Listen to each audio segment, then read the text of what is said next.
Hello everyone. आज की class में आप सभी का स्वागत है। जैसा कि आपको पता है, यह जो क्लास है ये आपके 2000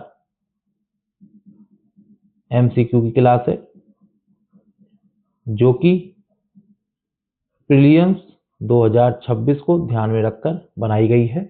आपके 2.5 साल का करंट अफेयर इसके जरिए कवर किया जाएगा। डे है आज 9, सब्जेक्ट है हमारा पर्यावरण। प्रश्न नंबर 1 आपकी स्क्रीन पर ये रहा।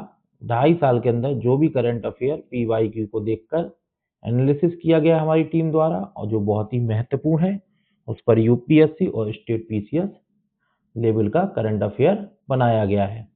जैसा कि मैं अपनी क्लास में रोज कहता हूं कि आपको 3 बातें जरूर याद रखनी है। शायद आप मेरी क्लास देखते हैं तो आपको पता भी हो वो 3 बातें कौन सी हैं। पहला, कि आपको गलत और सही देखना है।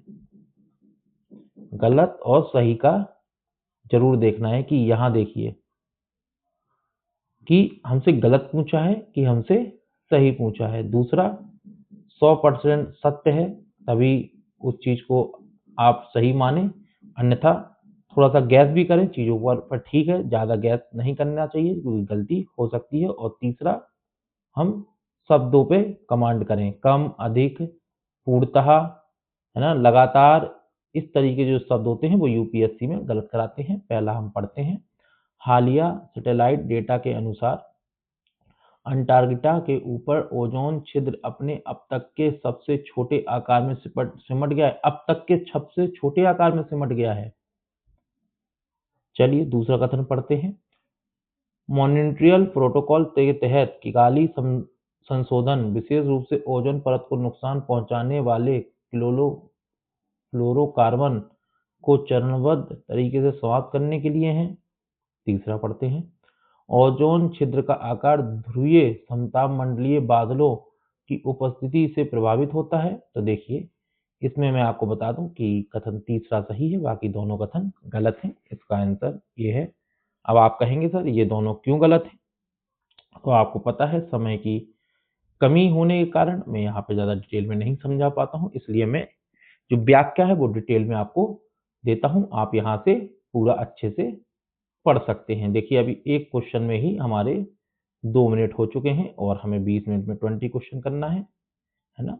मेरा लक्ष्य सिर्फ यहाँ आके ये है कि समझाता तो मैं आपको अपनी डेली करंट अफेयर की क्लास में हूँ ही, धीरे धीरे मैं बेसिक्स भी ला रहा हूँ। मेरा यहाँ मकसद सिर्फ एक ही होता है कि इस क्लास में बेसिक प्लस करंट को मिक्स करके आपकी प्रैक्टिस करा दी जाए, जो यूपीएससी के लिए 2000 इंपॉर्टेंट टॉपिक्स हैं, जिससे आपको 75 प्लस क्वेश्चन आए और आप 50 प्लस सही कर ले जाएं।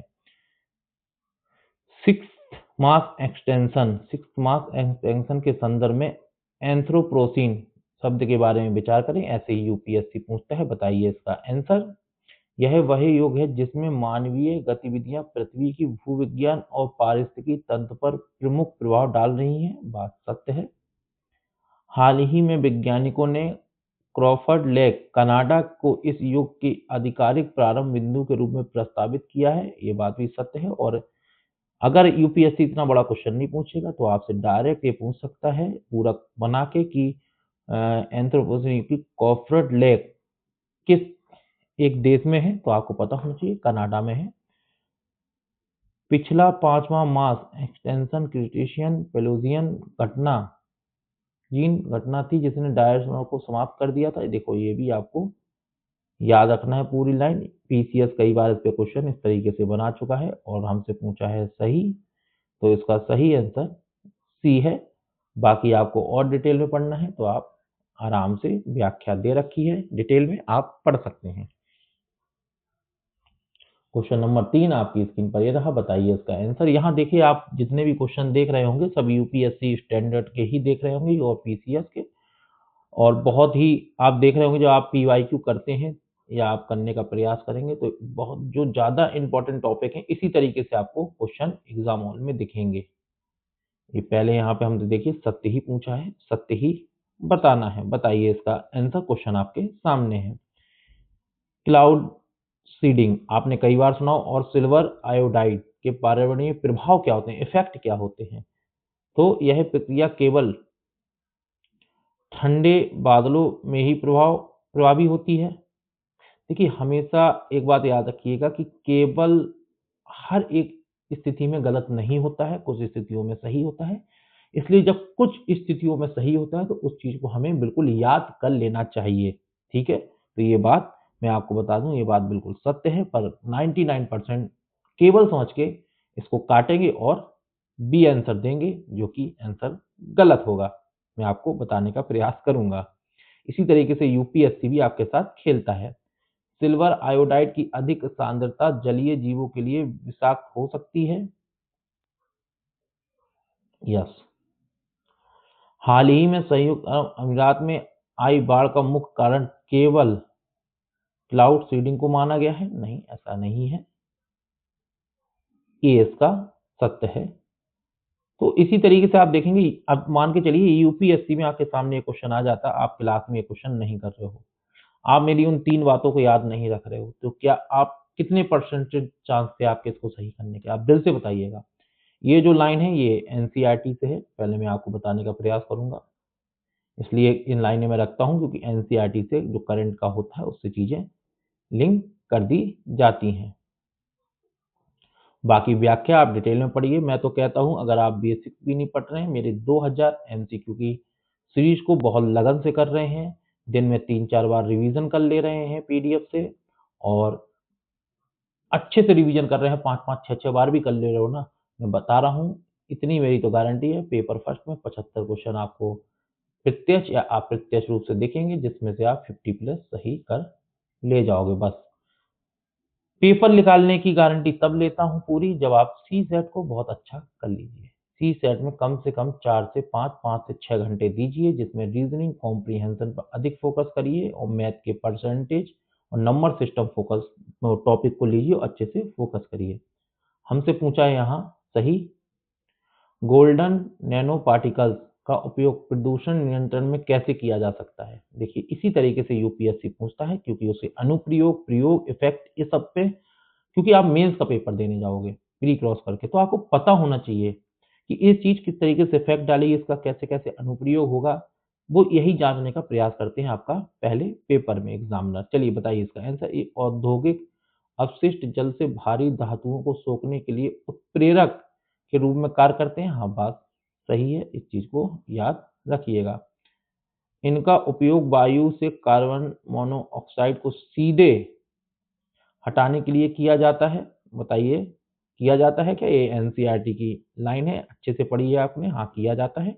बिल्कुल याद रख लीजिएगा, सीधे हटाने के लिए किया जा सकता है। देखिए, हमारा सेकंड पॉइंट पकड़ में आ गया। ये पूरी तरह से बायोडिग्रेडेबल होते हैं, पर्यावरण में कोई अवशेष नहीं छोड़ते। ये बात बिल्कुल गलत है, ठीक है? तो इसका आंसर है बी। आप चेक कर सकते हैं। इसी तरीके से यूपीएससी क्वेश्चन बनाएगा, बस कथन बनाने का थोड़ा-सा स्टाइल यूपीएससी ने आजकल चेंज कर रखा है। तो कोई नहीं, अगर आप वो 10 से 11 क्वेश्चन होते हैं, अगर आप मेरी इन सीरीज को अच्छे से 2000 एमसीक्यू कर लेंगे, तो आप उसमें से भी 6 से 7 क्वेश्चन सही कर ले जाएँगे।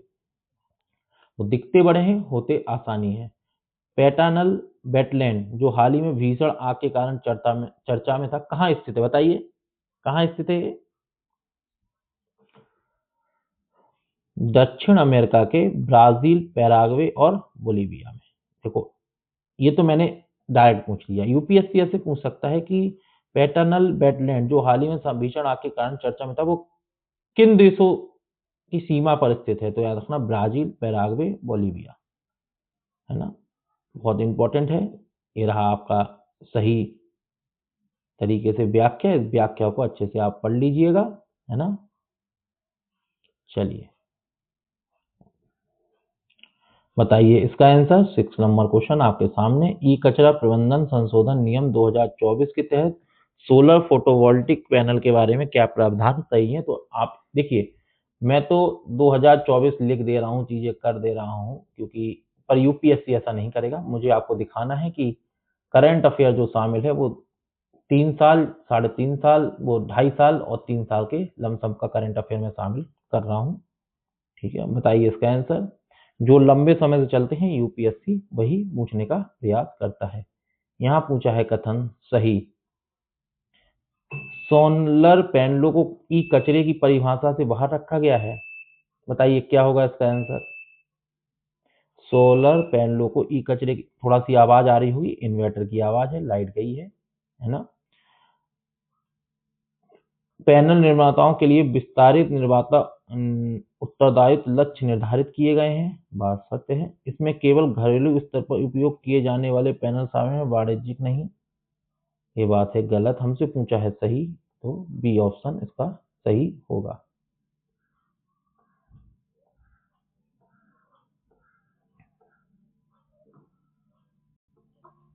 क्वेश्चन नंबर 7 आपकी स्क्रीन पर ये रहा, बताइए इसका आंसर।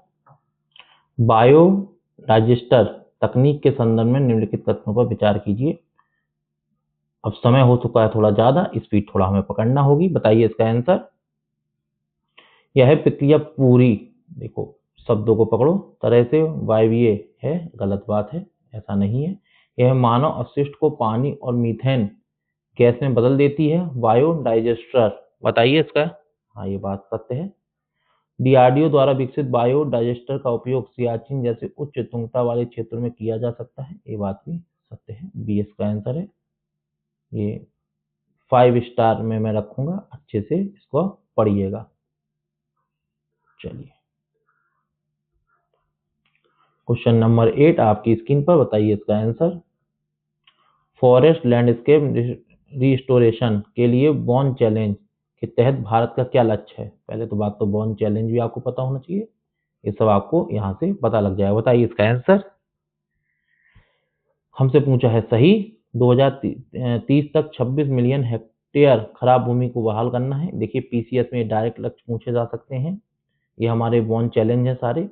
2025 तक देश के 50% हिस्से को वनाच्छित करना है, ये बात गलत है। केवल हिमालयी राज्यों में वनीकरण को बढ़ा देना है, ये बात भी गलत है, हमसे पूछा था सही, तो आंसर होगा ए लीजिए, इसकी व्याख्या पढ़िएगा अच्छे से, है ना।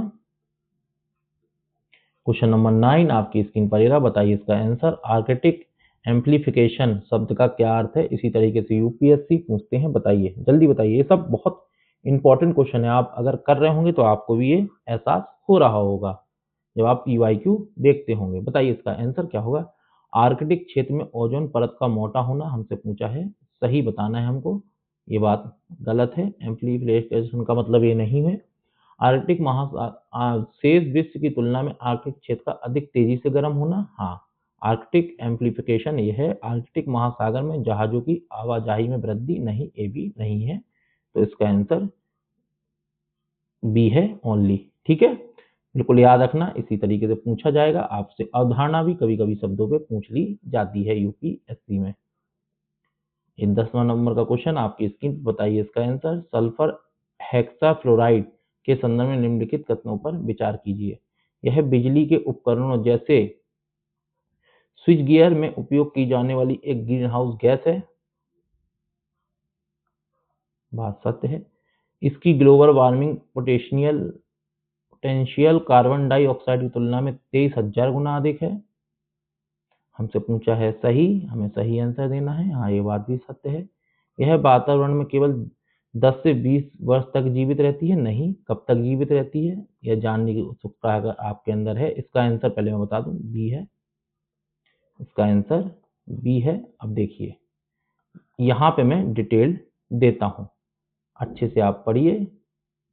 यह गैस वातावरण में 3,000 वर्षों से अधिक समय तक रह सकती है, ठीक है। और बहुत ही इंपॉर्टेंट क्वेश्चन है, करंट अफेयर में काफी लंबे समय से चल रही है SF6, और मैंने बहुत पहले भी इसको पढ़ाया हुआ है अपनी क्लास में। बताइए इसका आंसर। क्वेश्चन नंबर 11 आपकी स्क्रीन पर। ग्रेट वॉल ऑफ अफ्रीका परियोजना का मुख्य उद्देश्य क्या है। क्या है इसका मुख्य उद्देश्य। सहारा मरुस्थल के विस्तार को रोकना और साहिल क्षेत्र में भूमि को बहाल करना। देखो साहिल क्षेत्र के विषय में मैंने आपको कल पढ़ाया था, ये बात सही है, हमसे कथन सही पूछा है। अफ्रीका के चारों ओर एक समुद्री सुरक्षा दीवार बनाना, ये बात गलत है। नील नदी के जल विवाद को सुलझाना, ये बात भी गलत है। ये पीसीएस, आरपीएससी, पीसी और यूपीपीसीएस में इस तरीके से पूछते हैं, और मुझे लग रहा है यूपीएससी भी थोड़ा सा टर्न लेगा इस बार और इस तरीके के क्वेश्चन पूछने का प्रयास वो करेगा कि बच्चों को कुछ फैक्चुअल इंफॉर्मेशन डायरेक्ट पता है कि नहीं सिर्फ। चलिए बताइए इसका answer. Question number. Smoke tower की प्रभावशीलता के संदर्भ में कौन सा कथन सही है? सही पूछना है, पूछना है। बताइए इसका आंसर क्या होगा? ये PM 2.5 और PM पार्टिकल मैटर 10 करोड़ों को 90% तक कम करने में पूरी तरह सफल रहे। पूरी तरह देखा। IIT बॉम्बे और टाटा प्रोजेक्ट्स ने दिल्ली में इनका परीक्षण किया है। ये 5 किलोमीटर के दायरे में वायु की गुणवत्ता को सुधार सकते हैं। बी सही है। बाकी आपको इसमें थोड़ा सा और जानना है तो व्याख्या आपके नीचे दे रखी है, आप अच्छे से पढ़िएगा। थोड़ा सा 1-2 मिनट आज क्लास आगे जाएगी, है ना। प्रश्न नंबर 13, सी ग्रास के पारिस्थितिकी लाभों के बारे में विचार करें। Sea grass 5 star. देखो इसका मैं करंट अफेयर में ऑलरेडी बहुत लोगों को मैं पढ़ा चुका हूँ अच्छे से, है ना। बताइए इसका आंसर। 13 नंबर क्वेश्चन आपकी स्क्रीन पर। ये समुद्री पारिस्थितिकी तंत्र में ऑक्सीजन का देखो मुख्य उत्पादक है। हाँ बिल्कुल है। ये तलछट को स्थिर करके तटीय कटाव को रोकते हैं। हाँ ये बात भी सत्य है। ये डुगोंग और जैसे लुप्तप्राय जीवों के लिए प्राथमिक भोजन, देखो मैंने ये बताया था ये डुगोंग का प्राथमिक भोजन है, तो ये बात हमसे पूछा था सही, तो तीनों ही सत्य हैं। क्वेश्चन नंबर 14 आपकी स्क्रीन पर। बताइए इसका आंसर। ये भी मैं कई बार करा चुका हूँ अपनी क्लास में। अमृत धरोहर योजना का मुख्य लक्ष्य क्या है? बताइए इसका आंसर। गंगा नदी के किनारे सांस्कृतिक स्थलों का पुनरुद्धार। नो। रामसर स्थलों के संरक्षण के माध्यम से आत्मभूमि के मूल्यों को बढ़ावा देना। हाँ। ऐतिहासिक किलों को देखो नहीं। मैं क्या कह रहा हूँ, इस बार मुझे ऐसा लगता है कि यूपीएससी, क्योंकि इस बार का जो करंट अफेयर था ना कुछ डायरेक्ट वाला था। ये जो न्यूज है ना, ये जो आप देख रहे हो, ये आपका योजना से है। योजना जो मैगजीन आती है उससे बनाया गया क्वेश्चन है। चलिए, हमारी टीम योजना, कुरुक्षेत्र और आपका द हिंदू, इन सभी चीजों को ध्यान में रखकर पीआईबी सारी चीजों के करंट अफेयर जो पीवाईक्यू का एनालिसिस करके इन क्वेश्चनों को बनाया गया है। ठीक है। बताइए मिष्टी, ये मैं कई बार पूछ चुका हूं अपने क्वेश्चन में, जो मैं डेली करंट अफेयर लाता हूं उसमें क्या है। क्वेश्चन नंबर 15 आपकी स्क्रीन पर। तटीय रेखा के साथ मैंग्रोव वृक्षारोपण, है ना। क्वेश्चन नंबर 16 आपकी स्क्रीन पर। बताइए इसका आंसर। कोरल वैक्सीनेशन की नई तकनीक किस समस्या के समाधान के लिए खोजी गई है? ये यूपीएससी के लिए बहुत इंपॉर्टेंट है। इसी तरीके से वो पूछता है, मैंने बोला नहीं, अनुप्रयोग, चुनौतियां, क्योंकि आपको मेंस में जाना है तो मेंस में आपको लिखना पड़ेगा, तो आपको पता होना चाहिए कि इसका प्रभाव क्या पड़ेगा, इसके अनुप्रयोग क्या होंगे, है ना। इस तरीके की चीजें आपको थोड़ा सा डेप्थ में पता होनी चाहिए। बताइए इसका आंसर क्या होगा। कोरल ब्लीचिंग को रोकने के लिए stony coral tissue loss disease जैसे जीवाणु रोगों से बचाने के लिए कोरल को गहरे समुद्र में, देखिए इसका सिर्फ बी, बिल्कुल बी सही है, केवल 2 सही है, बाकी गलत है। आप देख रहे होंगे कि जो भी एमसीक्यू मैं आपको करा रहा हूँ वो यूपीएससी स्टैंडर्ड के ही हैं। आपने इसी तरह देखिए, ये तो यूपीएससी में पूछा भी जा चुका है। ठीक है। ग्रीन वॉशिंग अब नहीं पूछा जा सकता, हाँ, पर कभी कभी यूपीएससी क्या करता है, टर्न करता है, लिंक करके पूछ सकता है, तो याद रखना चाहिए हमको। बताइए इसका आंसर।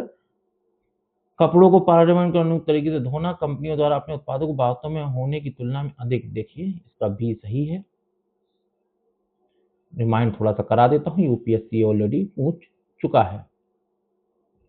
क्वेश्चन नंबर 18 आपकी स्क्रीन पर। बताइए इसका आंसर। लाइट पॉल्यूशन का पारिस्थितिकी तंत्र पर क्या प्रभाव? देखा प्रभाव, मैंने क्या कहा, प्रभाव, अनुप्रयोग, चुनौती, ये सब यूपीएससी के थोड़े फेवरेट चीजें होती हैं कि आपको मेंस लिखना है तो आपको पता होना चाहिए। यह प्रवासी पक्षियों के मार्ग को भ्रमित कर सकता है। यह कछुओं को प्रजनन चक्र को प्रभावित कर सकता है। इससे पौधों के परागण पैटर्न में बदलाव आता है। हाँ, ये तीनों ही, लाइट, जो पॉल्यूशन है ना, ये तीनों ही चीजें, और मैं कह रहा हूँ ये क्वेश्चन बहुत है इंपॉर्टेंट, याद रखिएगा। जो कृत्रिम लाइट होती है ना, जैसे हम लोग अपनी जो रोड पर लाइटें जल रही है, सब हो रही है ना, देखो कृत्रिम रोशनी में चार जीवों को, ये सब यहाँ पे समस्या दे सकती हैं। क्वेश्चन नंबर 19 आपके सामने। सर्कुलर इकोनॉमी के संदर्भ में राइट टू रिपेयर का महत्व क्या है? देखो महत्व, प्रयोग, महत्व, अनुप्रयोग, यही सब यूपीएससी क्यों पूछता है? उसका कारण है क्योंकि आपको मेंस लिखना है, बार-बार कह रहा हूँ। तो आपकी समझ, देखिए प्रीलिम्स की मैं कहूँ तो कोई तैयारी नहीं होती, होती तो मेंस की है। हाँ, अगर आप मेंस को बहुत डेप्थ में पढ़ते हैं तो इस तरीके से वो क्वेश्चन वो अवधारणाओं के बनाते हैं, आप सही कर ले जाते हैं। और अगर आप 2000 एमसीक्यू कर लेते हैं तो सारी अवधारणाएँ आपको इस क्लास में मिल जाएँगी। बताइए इसका आंसर? यह उपभोक्ता को अपने इलेक्ट्रॉनिक उपकरणों को स्वयं स्थानीय मरम्मत करने वालों से ठीक कराने का अधिकार देता है। बात सत्य है। यह कंपनी के एकाधिकार को कम करके ई-कचरे को कम करने में मदद करता है। भारत ने इसके लिए एक समर्पित पोर्टल लॉन्च किया है। बिल्कुल सत्य बात है। तीनों ही कथन सत्य हैं। हमसे सही पूछा गया था। क्वेश्चन नंबर 20 आपकी स्क्रीन पर, बताइए इसका आंसर। COP 29 के संदर्भ में न्यू कलेक्टिव क्वांटिफाइड गोल, देखिए मैं कह रहा हूँ मोस्ट इंपॉर्टेंट 2026 वाले तैयार हो जाए, इसको तो रट ही लेना आप एकदम, है ना, रट लो आप एक दिन। आज मेरा थोड़ा पेन सही से वर्क नहीं कर रहा है स्क्रीन पे, इस वजह से थोड़ा सा राइटिंग में प्रॉब्लम हो रहा है। कोई ना, डिजिटल चीजें हैं, चीजें हो जाती हैं। बताइए, जलवायु वित्त के लिए एक नई वित्तीय लक्ष्य जो $100 बिलियन की जगह लेगा। वनीकरण के लिए एक नया वैश्विक मानक। समुद्री प्लास्टिक को 90% तक कम करने का संकल्प। कौन सा सही है? तो ये पहला सही है। यूपीएससी ऐसे ही पूछ देगा, बिल्कुल ये लाइन याद रखना। जैसे वो ग्रीन वॉशिंग का पूछा था ना, इसलिए मैंने कहा रट लेना इसको, तो है ना। चलिए, आपको क्लास कैसी लगी बताइएगा, लाइक करिएगा, कमेंट करिएगा, और मैं चाहता हूँ अधिक से अधिक लोगों के पास शेयर करिए इस क्लास को, जिससे अधिक से अधिक लोग जुड़ें और मुझे मोटिवेशन आए, और ऐसी इस स्मार्ट अप्रोच के साथ मैं आपके लिए और सब्जेक्ट में भी काम कर सकूं। इसकी पीडीएफ आपके टेलीग्राम ग्रुप में डाल दी जाएगी। टेलीग्राम ग्रुप, आप मेरा चैनल खोलेंगे और डिस्क्रिप्शन में जाएंगे, उसमें आपको मिल जाएगा। चलिए, धन्यवाद।